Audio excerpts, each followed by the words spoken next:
Welcome to Noble Character Training. 품격 있는 성품 훈련에 오신 여러분들을 환영합니다. 케네디 대통령의 모교인 초우트 로즈마리 홀과 하버드를 꿈꾸다. 홍정욱 회장의 7막 7장 그리고 그 후 첫 번째 이야기. 홍정욱 회장은 배우 남궁원님의 아들입니다. 현재 식물성 혁신 푸드인 올가니카의 회장이며 사단법인 올제의 이사장이며 한국세계자연기금 이사장을 역임하고 있습니다. 1970년 서울에서 태어나서 구정중학교 3학년 때 미국으로 건너가 케네디 대통령의 모교인 초우트 로즈마리 홀 고교에서 수학했으며 1989년 조기 특차 전형으로 하버드 대학교에 입학했습니다. 대학교 3학년 때에는 1년간 서울대학교 정치학과에 편입학해서 폭넓은 대학 생활을 경험했다고 합니다. 하버드 대학교에서 동북아 지역학을 전공했고 졸업 논문으로 최우수 사회과학 논문상과 수마 쿰 라우디 논문상을 수상했으며 토마스 헙스상을 영예 수상했습니다. 1993년 북경대학교 국제정치대학원에 진학하여 동북아 정세에 관해 공부했으며 1995년에는 스탠포드 대학교 법과 대학원에 진학하여 법무 박사 학위를 취득했습니다. 이후 미국 뉴욕주 변호사 시험에 합격했으며 미국 증권감독위원회를 거쳐 다국적 투자 금융기업인 리만 브러더스에서 인수합병 전문가로 이어 스트럭시콘이란 벤처기업의 창업주이자 CFO로서 경험을 쌓았습니다. 아내와 딸과 함께 서울로 돌아온 이후 2002년 12월에 주 헤럴드 미디어 및 계열사들을 인수하여 대표이사가 되었고 헤럴드 경제, 코리아 헤럴드, 캠퍼스 헤럴드, 주니어 헤럴드 등의 발행인으로서 선진 종합 미디어 기업 창출에 힘을 쏟았습니다. 2005년에는 세계 경제 포럼에 의해 영 글로벌 리더로서 2006년에는 아시아 소사이어티에 의해 영 아시안 리더로 선정되었습니다. 2005년에는 용인대학교에서 명예정치학 박사학위를 수여받았습니다. 유학을 결심하다. 갈라진 두 가지 길이 있었지. 그리고 나는 사람들이 덜 다닌 길을 택했고 그것이 모든 길을 바꿔 놓았네. 로버트 프로스트. 중학교 2학년 때 나는 하굣길에 가끔씩 학교 앞에 있는 서점에 들러 책들을 샅샅이 훑어보곤 했다. 그날도 여느 때처럼 서점 구석구석을 살피던 중 눈에 익은 책들 사이로 시선을 잡아끄는 제목이 있었다. 무서운 아이들. 그것은 젊은이들의 유학 체험담이었다. 그리고 그 첫 장은 김병국 씨의 하버드 유학 수기였다. 하버드. 내 도전의 대상이 결정되었다. 이제 하늘이 무너져도 그 도전을 받아들여야만 했다. 물론 그것은 15살의 소년에게 예사로운 결정은 아니었다. 나에게는 삶을 계획하는 지혜도 현실을 파악하는 감각도 없었다. 다만 꿈에 매달려야 한다는 본능적인 사명감만이 있을 뿐이었다. 목욕탕은 내 결심을 아버지에게 말씀드리기에 가장 알맞은 장소였다.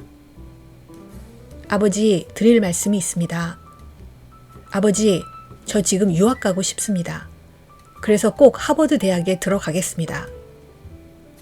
아무 대답이 없었다. 아버지의 굳어진 표정, 그리고 침묵. 나는 신경을 귀에 집중한 채 아버지의 대답을 기다렸다. 한참 만에 아버지께서 조용히 말씀하셨다. 그래, 한번 진지하게 생각해보자. 내게 있어 기다림이란 준비의 시간을 의미했다. 그날 이후 나는 학교 공부를 뒷전으로 미룬 채 토플 책을 사다가 무조건 암기하기 시작했다. 나는 아직도 무엇 때문에 부모님이 나의 유학을 승낙하셨는지 알지 못한다. 나 못지않은 포부를 가지셨기 때문이었는지 아니면 내 성공에 자신이 있으셨기 때문이었는지는 모르겠지만 어떤 이유에서건 일단 나를 유학 보내기로 결정하신 부모님은 유학을 적극적으로 지원해 주셨다. 부모님의 용기와 선견지명에 감사할 뿐이다. 케네디의 모교. 대단히 죄송합니다만 저희 학교에는 이 학생을 입학시킬 수 없습니다. 갈색 머리에 푸른 눈, 깡마르고 날카로운 눈빛의 초우트 로즈마리 홀. 입학 처장은 정중한 태도를 보였지만 그녀의 표정에는 가당치도 않다는 기색이 역력했다. 이화여대 영문과 출신으로 처녀 시절 노스웨스트 항공사에서 스튜어디스로 일하셨고 결혼 후에도 많은 외국인 친구들과 교류해온 어머니의 유창한 영어가 빛을 발하기 시작했다. 설득은 1시간이 넘게 계속되었다. 입학 처장은 다음과 같은 결론을 내렸다. 알았습니다. 그러면 대안을 제시하겠습니다. 우선 영어부터 익히도록 하십시오. 제가 전에 근무했던 학교의 서머스쿨을 소개해드리겠습니다. 영어 과목에서 모두 A 학점을 받으면 그때 저와 다시 얘기하는 걸로 합시다. 그러나 무엇보다도 나를 사로잡은 것은 입학처 입구에 당당히 자리한 케네디의 동상이었다. 청동으로 조각된 나의 영웅은 시간과 공간의 먼 간격을 뛰어넘어 한국에서 온 소년에게 묻고 있었다. 삶을 이끌어갈 준비가 되어 있는가? 야망을 펼칠 용기가 있는가? 누구보다도 멋지게 역사 속으로 뛰어들 자신이 있는가? 나의 설렘과 희망은 초우트를 방문하기 전날 들른 뉴욕의 UN 빌딩 앞에서 최고조에 달했다. 미국에서 맞이한 첫날, 어머니는 나를 UN 빌딩으로 데려가셨다. 여기가 바로 UN이다. 평화를 추구하는 인류 이상의 상징이지. 서울에서 시계추처럼 학교와 집만을 오가며 지냈던 내게 그날 밤 처음 대한 뉴욕의 마천루, 찬란한 야경은 앞으로 내 삶을 가득 채울 영광과 행운을 암시하는 신호탄처럼 느껴졌다. 내가 그런 기억을 떠올렸을 때 어머니는 책상 앞에 앉아 일기를 쓰고 계셨다. 나는 그제서야 어머니가 비행기를 탔을 때부터 꼬박 이틀 동안 눈을 붙이지 않고 있었다는 것을 깨달았다. 미국에 도착한 지 하루 만에 학교로 향해야 하는 아들. 아마도 어머니는 밤새워 어둠을 지키는 파수꾼의 심정으로 아들의 불안한 미래를 응시하고 계셨던 것이리라. 수동원의 여름. 초우트 입학처장이 추천한 학교는 로드아일랜드 구석에 깊숙이 숨어있는 남학생들만의 학교인 포츠머스 에비스쿨이었다. 예이츠의 욕망의 땅이 절로 연상되는 적막에 쌓인 수도원. 사방 20마일 반경 안에는 인가라고는 찾아볼 수 없는 허허벌판의 한가운데 위치한 그곳은 천형의 땅 같은 느낌을 주었다. 하루 종일 말 한마디 없이 지내는 날이 계속되었다. 혼자서 식사하고 혼자서 기숙사로 돌아와 혼자서 책을 읽다가 잠이 들었다. 내가 할 수 있는 일이라고는 당연히 공부밖에 없었다. 아침 7시에 눈을 뜨면 수업이 시작되는 9시까지 예습을 했다. 그리고 9시에서 오후 2시까지 수업, 3시에서 6시까지는 축구 연습, 운동은 필수 과목이었다. 저녁 6시에서 7시까지 저녁 식사, 7시에서 9시까지는 자율적인 단체 학습 시간, 그리고 9시가 지나 기숙사 방으로 돌아오면 매일 밤 새벽 1~2시까지 복습을 했다. 책을 읽다 보면 한 페이지에서 모르는 단어가 무려 100여 개나 나오는 경우도 있었다. 문법, 작문, 회화. 초우트에서는 그 세 과목에서 모두 A를 받으면 그때 다시 이야기해보자고 했는데 내 실력으로는 A는커녕 교과서를 읽는 것조차 불가능했다. 공부 또 공부. 그러나 그처럼 쉬지 않고 나를 몰아치는 데에도 가족과 친구들에 대한 그리움은 날이 갈수록 깊어져만 갔다. 어머니, 이 세 글자를 쓰는데 30분이 걸렸습니다. 도저히 글을 쓸 수가 없습니다. 오늘 밤 미국에 와서 처음으로 눈물을 흘렸습니다. 울지 않으려 했지만 도저히 참을 수가 없었습니다. 다 때려치우고 한국으로 가고 싶은 심정입니다. 초우트고 하버드고 다 그만두고 어머니 아버지, 성아 누나, 나리, 친구들 그리고 내 학교가 있는 우리나라로 돌아가고 싶습니다. 어머니, 이 시련이 언제쯤 끝날까요? 힘이 듭니다. 혼자 있는 것에 결코 익숙해지지가 않습니다. 어머니에게 썼다가 차마 붙이지 못하고 서랍 속에 넣어둔 많은 편지들 중에 하나다. 나에게 가장 힘들었던 것은 공부가 아니었다. 바로 시도 때도 없이 잔잔히 그러나 거스를 수 없이 밀려드는 향수였다. 샤워를 할 때나 글을 읽을 때 혹은 잠자리에 들 때 순식간에 퍼져오는 숨막히는 그리움이었다. 감상에 젖는 일보다 중요한 일이 너무 많다. 찰스 램은 그의 벗 콜리지에게 보낸 편지에 이렇게 썼다. 나에게는 고독을 이겨낼 힘도 그리움을 즐길 지혜도 없었으며 오직 참아내야 한다는 의무감과 의지만이 있었다. 향수 탓에 방황하는 허영은 하버드에 입학한 4년 뒤로 미뤄둬야만 했다. 수도원에서의 여름 동안 성장의 과정은 15살 소년에게 더없이 고통스러운 도전일 뿐이었다. 당시 그리움이 참기 힘들어지면 곧잘 찾아가던 은밀한 장소가 있었다. 동산 너머에 숨어있는 넓은 축구 경기장. 주로 식사를 끝내고 남은 시간에 나는 그곳으로 달려갔다. 햇살이 쏟아져 내리는 잔디밭에 누워 청초한 하늘을 올려다보면 온갖 망상이 스쳐갔다. 하버드, 부모님, 집, 친구들. 그러나 그 순간만큼은 끝없이 펼쳐진 내 젊음과 미래에 대한 환상으로 향수마저 감사하게 느껴졌다. 어둠이 내리면 북받치는 감정을 다스리기 위해 글을 썼다. 생각나는 대로 노트에다 모두 쏟아붓고 나면 속이 시원해졌다. 이후로도 오랜 시간 나의 성실한 벗이 되어준 펜과의 만남이었다. 어머니는 우리 남매에게 어렸을 때부터 경박한 행동을 삼가고 기품 있게 행동할 것을 강조하곤 했는데 그때 어머니가 모델로 삼았던 양식은 동양적 예절이라기보다는 서구적 미풍이었던 것으로 생각된다. 영어를 정복한다는 것은 시간만 투자해서 해결될 수 있는 문제가 아니었다. 또다시 나에게 큰 힘이 되어준 사람은 어머니였다. 어머니는 나를 위해서 거처도 마땅치 않은 뉴욕에 머무르며 영어 교사의 역할을 하셨다. 어머니도 각 과목의 교과서를 한 권씩 준비해 놓고 내용을 번역해 노트에 적어 두셨다가 주말에 그 노트를 내 손에 들려보내곤 하셨다. 영문학을 전공하셨기 때문에 중학교 수준의 교과서 번역은 그리 어려운 일이 아니었을 것이다. 그러나 뉴욕에서 아는 사람 하나 없는 그 거대한 타인의 도시에서 그 많은 나날들을 어머니가 무엇을 하며 지내셨는지 나는 지금도 알지 못한다. 당시 어머니는 주말에 나와 함께 지내는 몇 시간을 위해 당신의 모든 시간과 노력을 아낌없이 쏟으셨던 것이다. 아들이 공부하고 있는 에비스쿨 근처에는 기거할 곳이 없었으므로 뉴욕에 머물다가 주말마다 몇 시간씩 차를 타고 나를 데리러 오는 힘겨운 일을 반복하면서도 나를 대하는 어머니의 태도에는 따뜻한 위로와 격려의 마음이 가득했다. 또한 일주일분의 교과서를 번역한 노트를 받아가지고 돌아오는 길이면 책갈피에는 어머니가 살짝 넣어주신 편지가 들어있어 6일간의 새로운 인고의 시간을 앞두고 무겁게 가라앉는 나의 마음을 달래주었다.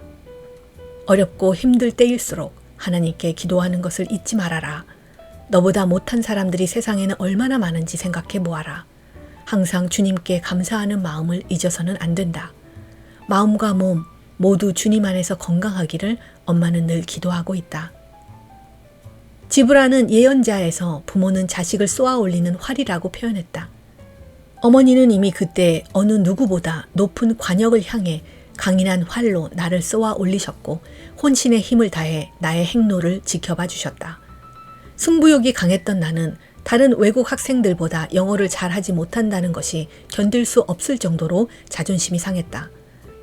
물론 대부분이 영어와 유사한 언어권에서 온 아이들이기는 했지만 결국 그들에게도 영어가 모국어가 아니기는 마찬가지였기 때문에 그들에게 지고 싶지는 않았다. 따라서 하루에 3시간씩 필수적으로 해야 하는 축구 연습도 아프다는 핑계를 대고 빠져나와 몰래 공부를 했다. 영어 사전을 아예 통째로 외우기 시작한 것도 그 무렵의 일이다. 하루에 150에서 200개 단어씩 암기해 나가기 시작한 이 시도는 초우트 시절 초기까지 계속되어 사전에 A에서 P 항목에 이르는 어휘를 거의 외우다시피 했다. 향수, 그리고 그것을 이겨내기 위한 지독한 공부. 이렇게 해서 미국의 구석진 시골에서 자존심을 걸고 벌인 1달 반 동안의 싸움은 나의 힘겨운 승리로 끝이 났다. 문법, 회화, 영작 3과목 모두 A를 받아내 초우트의 입학처장과 다시 한번 이야기해 볼 수 있게 된 것이다. 그런데 무슨 이유에서인지 마감 이틀 전에 초우트 측에서 SSAT를 보지 않아도 된다는 통지를 보내왔다. 명실상부한 합격 통지였다. 실력 면에서는 뒤떨어지지만 가능성을 지닌 이 외국 학생에게 도박을 걸어보기로 한 것이다. 사실 그때까지만 해도 내 영어 실력은 형편없었다.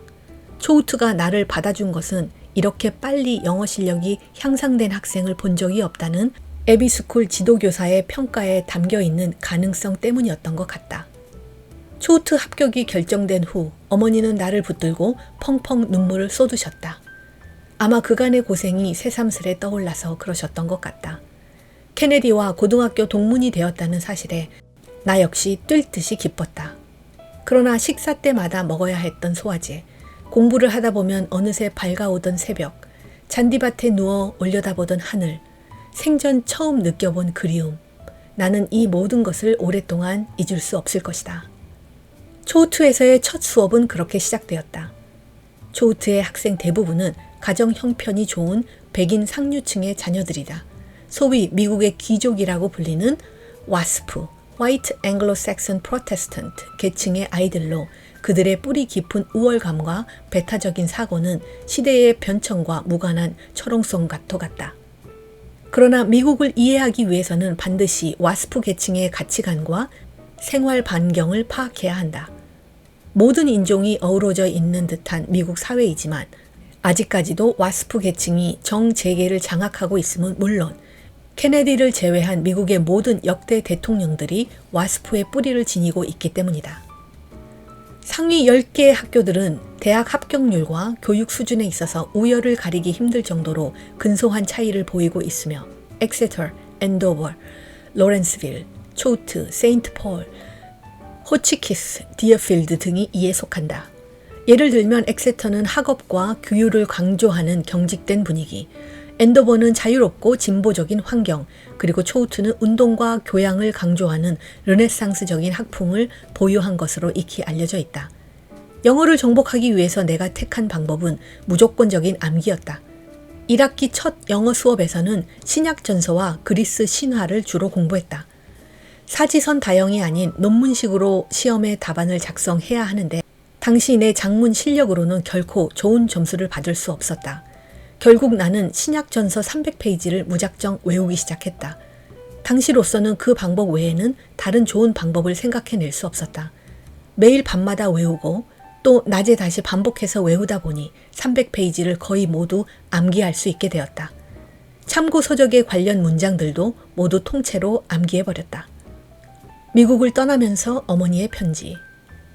사랑하는 정우가, 떠나면서 내게 하고 싶은 이야기가 있다. 첫째, 너 자신의 몸 어느 한 부분도 소홀히 다루지 말라는 것이다. 내 몸은 내 것만은 아니란다. 둘째, 부모와 주위 분들, 그리고 내 조국과 하나님을 사랑하고 감사하는 마음을 잊지 말거라. 셋째, 외형적인 조건이 훌륭할수록 내적인 인간미, 인격, 성실함 등 보이지 않는 정신의 충실에 만전을 기하거라. 즉 무엇보다도 참된 인간이 되어야 한다는 말이다. 넷째, 주위 모든 사람에게 사랑받고 신임받고 언제 봐도 밝은 빛을 발하는 인상을 주는 맑은 사람이어야 한다. 그것은 마음속에 밝은 생각, 소망, 확신, 사랑이 충만해 있어야 가능한 것이란다.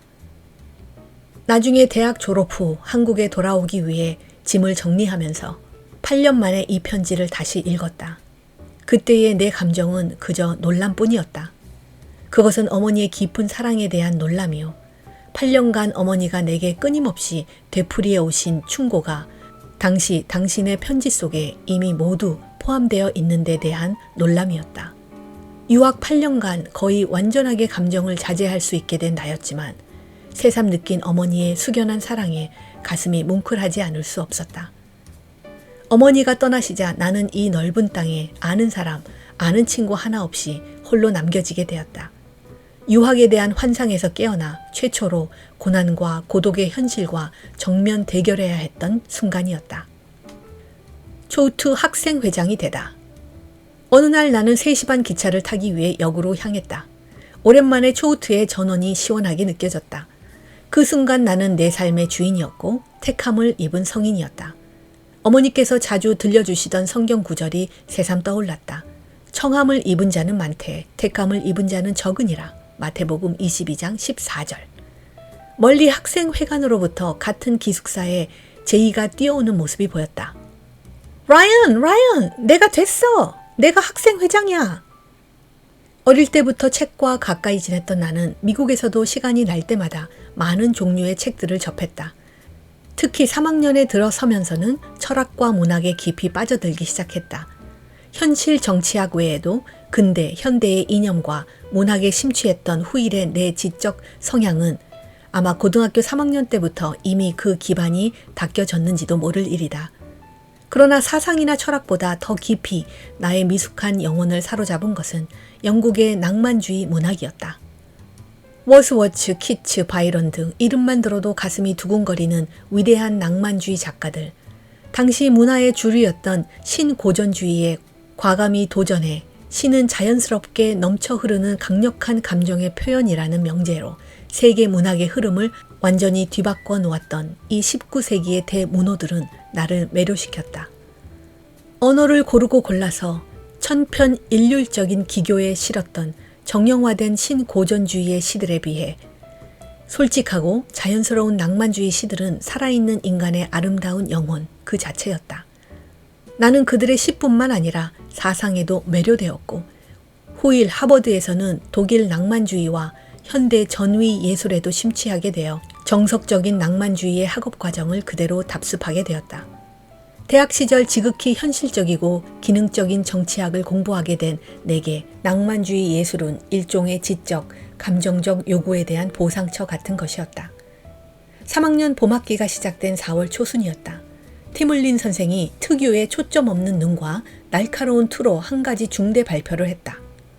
지금부터 너희들에게 한 가지 도전의 기회를 제공하겠다. 모두들 J. 알프레드 프루프록의 연가라는 엘리엇의 시를 알고 있겠지? 그 시를 모두 암송하는 학생들에게는 테스트에서 A와 같은 비중의 가산 점수를 주겠다. A의 유혹에 넘어가 노튼 미국 문학 영감을 찾아본 우리는 분노 섞인 실망감을 맛볼 수밖에 없었다. 그 시는 엘리엇 특유의 난해한 문체로 쓰여진 무려 131행이나 되는 장시였다. 티물린 선생은 잔인한 미소를 띤 채 무력한 우리들을 내려다보았다. 나는 이 도전을 받아들이기로 마음을 굳혔다. 아니, 내 머릿속에는 성적표에 표시될 영어 A의 문자가 꽉 차 있었다. 131행의 길고 복잡한 시를 완전히 외우는 데는 꼬박 48시간이 걸렸다. 이틀 후 나는 잠을 자지 못해 충혈된 눈으로 티물린 선생이 살고 있던 미드 기숙사의 방문을 두드렸다. 티물린 선생이 놀란 표정으로 나를 맞이했다. 나는 프루프록의 연가를 막히거나 틀리는 것 없이 완벽하게 암송했다. 티물린 선생의 초점 없는 눈이 순간 놀라움으로 커졌다. 낭송을 끝낸 후 인사를 하고 나오는 나를 그 거만한 선생이 문 앞까지 배웅을 해주셨다. 티물린 선생의 뒷모습이 방 안으로 사라지자 나는 나도 모르게 환호의 소리를 지르며 위로 펄쩍 뛰어올랐다. 화장실에서 영어 단어들과 밤새워 씨름할 때, 한 페이지를 읽고 모르는 단어가 100개가 넘는 것을 발견했을 때, 그때마다 넘을 수 없는 장벽인 것처럼 느껴지던 영어. 드디어 내가 그 영어에서도 A를 받을 수 있게 된 것이다. 티물린 선생은 내 학기말 성적표에 다음과 같이 적어 놓았다. 라이언은 놀라운 성공 스토리를 만들어가고 있다. 그는 학기말 시험에서 평균 점수보다 11점이 높은 95점을 맞아 나를 놀라게 했다. 해밍웨이와 피츠제랄드에 관한 그의 에세이는 이해력, 조직력, 표현력, 통찰력 등 모든 면에서 그가 이 클래스 학생들 중 최고의 작가임을 보여주었다. 내년에 나는 해밍웨이에 관한 그의 에세이를 최우수 장문사 후보로 추천할 생각이다. 게다가 놀라운 일은 가산점을 더 주겠다는 내 도전에 응해 그가 빚어낸 완벽한 성과이다. 라이언은 내가 초우트에 재직한 지난 7년 동안 시도해온 이 시험에서 합격한 두 번째 학생이다. 어머니의 유방암 판정. 후회한 사실이지만 어머니와 아버지는 우리들에게 어머니의 입원과 유방 절제 수술을 일체 비밀로 하기로 하셨다고 한다. 암 진행이 3기에 달한 어머니는 왼쪽 유방과 겨드랑이 임파선 전체를 절제하는 수술을 받으셔야 했으며 수술 이후 시한부라는 선고를 받게 되자 그 충격적인 소식을 아무에게도 알리지 않으시려 했던 것이다. 한시가 급한 수술 때문에 입원을 하신 어머니를 보고 그렇게 담담한 환자의 표정은 처음 봤다며 아버지와 의사, 주위 분들이 놀라셨다는 것을 나는 나중에 들을 수 있었다. 그렇게 의연하게 죽음의 공포와 맞설 수 있었던 어머니의 자세와 정신력에 제3 경의를 표하지 않을 수 없었다. 어머니는 어린 나를 황량한 미국에 두고 차마 떨어지지 않는 발걸음으로 한국으로 가실 때나 그 후 서울에서도 늘 이런 기도를 하셨다고 한다. 하나님, 오직 당신에게 어린 정욱이를 맡기고 떠납니다. 어미새가 알을 품듯이 지켜주시고 안전하게 보호해 주소서. 늘 건강하게 해주시고 그 아이에게 모든 어려움을 극복할 수 있는 지혜와 용기를 주시옵소서. 또 당신을 믿고 사랑하는 천사만큼이나 고운 두 딸, 고된 몸으로 자식들 뒷바라지를 하는 그들의 아버지에게도 똑같은 강건함을 기원합니다. 멀리 같이 보호하시고 만에 하나라도 시험이나 고통을 받아야 한다면 가족 중 어느 누구도 아닌 저를 십자가의 제물로 삼아 주시옵소서. 미국에서 어머니에게 전화를 걸면 이 정도 일에 흔들려선 안 된다. 엄마의 바람은 너희들이 언제나 꿋꿋이 서 있는 거다. 그러니까 엄마 걱정 말고 공부나 열심히 해. 하고 어머니는 말씀하셨다. 난 마치 어머니가 내 뒷바라지 때문에 병을 얻으셨고 나로 인해 돌아가시게 된 것 같아 가슴이 아팠다. 그러나 어머니는 거의 죽음의 벼랑 끝에 이르렀을 때 속으로 이렇게 결심하셨다고 한다. 아이들한테 늘 긍정적으로 살라고 했고 하나님께 진실되게 간구한다면 무엇이든 이루어질 것이라고 이야기해온 내가 아니던가? 그런데 한갓 암세포 때문에 내가 믿어온 것에 굴복한단 말인가? 그까짓 암세포쯤은 충분히 이겨낼 수 있다. 기도하고 믿음으로 싸워나가면 충분히 극복할 수 있을 것이다. 아이들한테 더 이상 부끄러운 어머니의 모습을 보이지 말자. 그 암울했던 시절 난 어머니께 이런 글을 보낸 적이 있다. 일전에 마지막으로 뵌 어머니의 얼굴이 떠오릅니다. 전에 볼 수 없었던 깊은 주름과 창백한 낯빛이 제 가슴을 아프게 합니다. 저는 큰 죄를 진 자식인 것 같습니다. 모든 고통과 희생을 감내해온 부모님. 만일 어머니께 무슨 일이 생긴다면 아마도 전 제 자신을 용서할 수 없을 것 같습니다. 어머니가 설명하시던 긍정 철학과 가훈의 뜻을 되새겨 봅니다.